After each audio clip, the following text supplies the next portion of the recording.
कभी ना कभी हम सबको ऐसे लगता है कि हमारे चारों ओर घोर अंधेरा छा गया है। हम कष्टों से घिर गए हैं।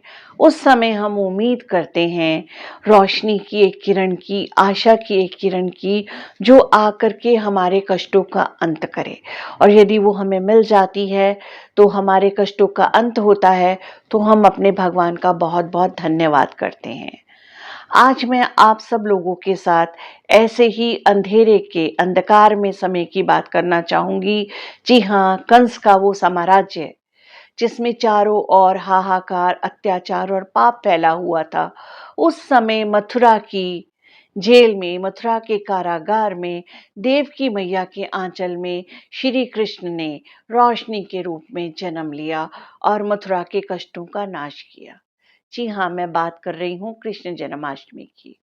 मैं हूँ ज्योति शर्मा, मैं एक एस्ट्रोलॉजर हूँ और आज मैं आप सबको जन्माष्टमी की हार्दिक शुभकामनाएं देती हूँ। आज मेरी चर्चा का विषय जन्माष्टमी ही होगा और उसके बाद में मैं कुछ एस्ट्रोलॉजिकल टिप्स दूंगी।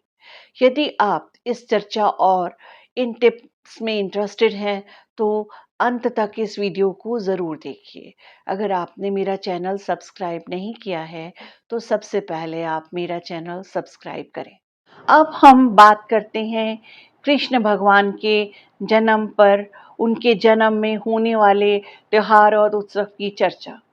हम लोग जानते ही हैं कि आज के युग में भी जन्माष्टमी से काफ़ी दिन पहले ही मंदिरों में बहुत उनकी झांकियां सजाने की तैयारियां शुरू हो जाती हैं।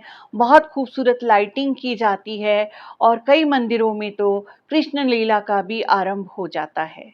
घरों में भी सफाई होती है, पूजा स्थान को साफ किया जाता है, क्योंकि घर में भी व्रत होता है और लल्ला का पालना झूला डाला जाता है। और कई बार तो बालक और जो युवक हैं वो घरों के बाहर भी कृष्ण भगवान की बहुत सुंदर सी झांकियां लगाते हैं।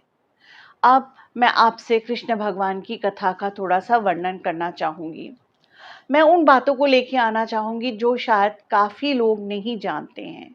सबसे पहले तो जब कृष्ण भगवान का जन्म मथुरा की जेल में हुआ, कारागार में हुआ, उसी समय यशोदा मैया के घर में एक पुत्री ने जन्म लिया जिसका नाम योग माया था।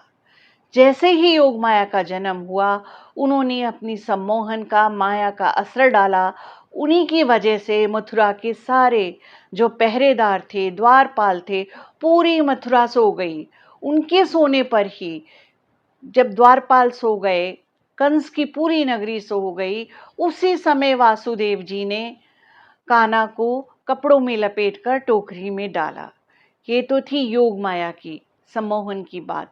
अब दूसरी बात जो मैं करूंगी वो है यमुना नदी। जब कान्हा को लेकर वासुदेव जी यमुना नदी से जा रहे थे तो यमुना नदी जो थी वो उफान लिए जा रही थी, वो बढ़ते चले जा रही थी जैसे कि वासुदेव जी को डुबोए दे रही हो। वास्तव में वो ऐसा नहीं करना चाहती थी। जमुना नदी जो है वो कृष्ण भगवान के चरणों को स्पर्श करना चाहती थी। वो ये चाहती थी कि नंदगांव में कान्हा पहुंचे, वासुदेव जी लेके जाएं, लेकिन केवल वो अपने प्रभु को, उनको मालूम था ये हमारे भगवान हैं और बाल रूप में प्रकट हुए हैं, तो वो उनके नन्हे से पैरों को छूना चाहती थी। जैसे ही उछाल मार के जमुना जी ने कान्हा के नन्हे नन्हे पांव छुए, उसके बाद वो बिल्कुल शांत हो गई और शांत रूप से करकल करके बहने लगी। ऊपर से जो मेघ उड़ रहे थे वो वृष्टि कर करके कान्हा को छूना चाहते थे। और उसी समय शेषनाग ने अपनी छतरी करके, अपनी छाया करके कृष्ण भगवान को नंदगांव तक पहुंचाने में सहायता की। ये थी जमुना की कहानी। ये है प्रकृति जो भगवान के आने पर भगवान से जुड़ना चाहती थी। श्री कृष्ण के जन्म से कुछ समय पहले से ही पूरा वातावरण, पूरी प्रकृति जो है वो रसमय हो गई, वो मधुर और सुंदर हो गई। हवाएं जो थी वो सुगंधित होकर बहने लगी। बाग, उपवन और वन सब हरे भरे, फूलों से भरे। जो पेड़ थे वो फलों से भर गए और रस से भरा, और पूरा खूबसूरत वातावरण हो गया कि प्रकृति जो थी जहाँ भगवान जाते हैं वहाँ पर हरियाली छा जाती है, वहाँ पर खुशियाँ छा जाती हैं, ये इस बात का प्रतीक था। अब मैं आपसे नंदगांव में जो गायें थी उनके बारे में बात करना चाहूँगी। जैसे ही कृष्ण भगवान का जन्म हुआ, जो नंदगांव की गायें थी, गैया थी, वो इतनी सुंदर हो गई, उनके रूप में इतना रस झलकने लगा, लावण्यता आ गई, क्योंकि वो केवल गाय नहीं थी उस समय। उनके रूप में आकाश से उतरे देवी देवता थे, ऋषि मुनि थे, जो भगवान की बाल लीला को और भगवान की लीला में सम्मिलित होना चाहते थे। वो देखना चाहते थे कि धरती पर जन्म लेने के बाद भगवान कितनी मनोहर क्रिया करते हैं, कैसी लीला करते हैं। तो उस समय जब शाम को कान्हा जी अपनी गांव को घुमा करके घर लेकर आते थे, तो उनके पैरों से जो धूली उड़ती थी, जिसको गौधूली कहा गया, वो बहुत ही पवित्र थी। वो देवी देवताओं के गाय रूप चरणों से उठी हुई धूल थी जो उड़ती थी। और आज के युग में भी कहा जाता है कि जिन कार्यों के लिए शुभ समय नहीं मिल रहा है, जो आप करना ही चाहते हैं, उनके लिए गौधूली का समय सबसे पवित्र है। शाम के 4 बजे से 7 बजे तक गौधूली का टाइम होता है। इस समय यदि आप कोई इच्छा करते हैं, कोई प्रार्थना करते हैं, कोई पूजा करते हैं, तो वो अवश्य ही सफल होती है। तो ये मैं आपसे इन बातों की चर्चा करना चाहती थी।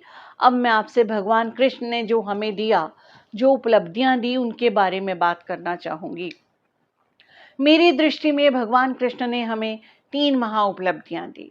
सबसे पहले उन्होंने हमें प्रेम सिखाया। वो प्रेम सखा थे और उन्होंने प्रेम में कोई भेदभाव नहीं रखा, कोई जात पात नहीं रखा। इसका सबसे बड़ा प्रमाण है कि कृष्ण भगवान ने, चाहे गोपियां हों, चाहे राधा जी हों, उनसे अटूट और पवित्र प्रेम किया। उसके बाद सुदामा जी आते हैं, श्री दामा, जो उनके मित्र थे, जो निर्धन थे, तो उन्होंने निर्धनता और अमीरी की कोई दीवार नहीं रखी। उन्होंने सुदामा के आने पर उनका वही सत्कार किया जैसा कि हम किसी भी मनुष्य का करते हैं। वो भी उनका अटूट प्रेम और पवित्र प्रेम था। उसके बाद कुब्जा, कुब्जा जो एक दासी थी, जो जात नीची जात की थी और उनके गुंबड़ हो रखा था, भगवान कृष्ण ने उनसे भी प्रेम ही किया और उनके उस गुंबड़ को ठीक किया। ये बात बताती है कि श्री कृष्ण भगवान ने हमें सिखाया कि प्रेम के लिए कोई जाति पाति, ऊंच नीच का कोई भाव नहीं होता है। दूसरा था, उन्होंने हमें जीवन को जीने की नीति सिखाई। उन्होंने सिखाया यदि हम मर्यादा में रहते हैं, सादगी में रहते हैं, सत्यता में रहते हैं और अत्याचारी लोग हमारे अधिकारों का, हमारे हक का हनन करते हैं, उस समय हमें धर्म की मर्यादा में रहते हुए नीति बना करके, बल हो या उचित छल हो, उससे अपने हक को प्राप्त करना चाहिए, अपने अधिकार को प्राप्त करना चाहिए। श्री कृष्ण भगवान की दृष्टि में किसी पर अनाचार करना, किसी पर अत्याचार करना भी पाप था और उस अत्याचार को सहना भी पाप था। और जो तीसरी सबसे बड़ी उपलब्धि हमें श्री कृष्ण भगवान ने दी, वो थी गीता।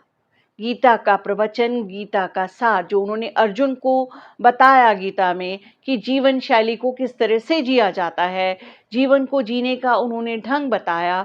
उन्होंने कहा यदि कोई अधर्म पर चल रहा है, चाहे वो अपना कितना भी प्रिय क्यों ना हो, आप उसका साथ मत दीजिए, आप धर्म का साथ दीजिए।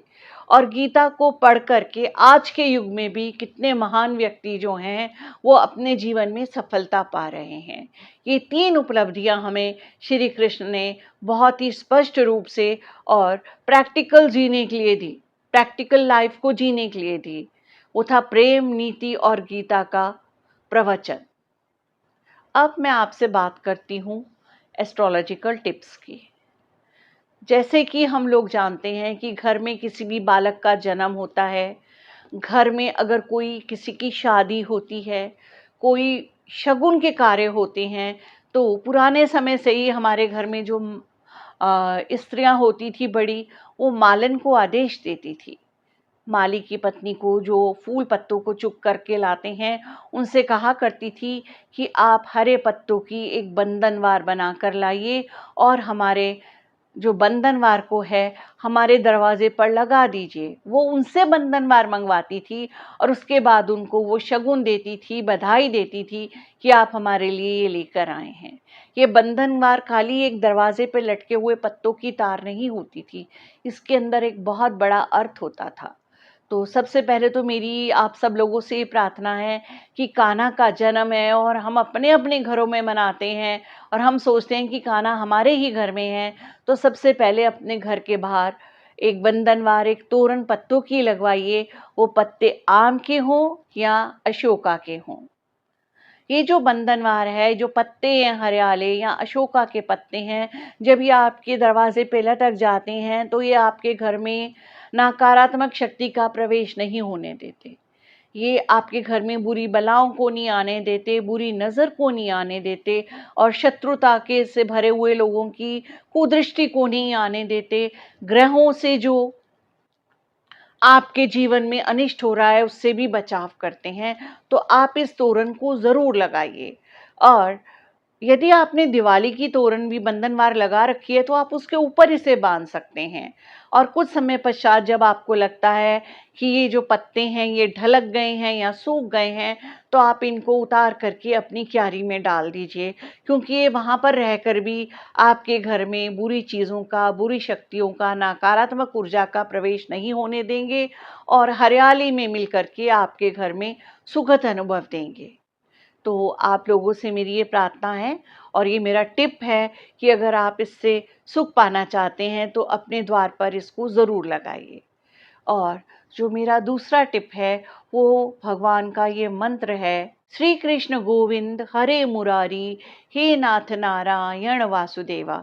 यदि इस मंत्र का आप 21 बार पाठ करते हैं तो जन्माष्टमी के दिन ही नहीं, यदि आप हमेशा इस मंत्र का पाठ करते रहते हैं तो श्री भगवान कृष्ण की कृपा को आप ज़रूर प्राप्त करेंगे। यदि आपको मेरा ये वीडियो पसंद आया है तो लाइक, शेयर एंड सब्सक्राइब।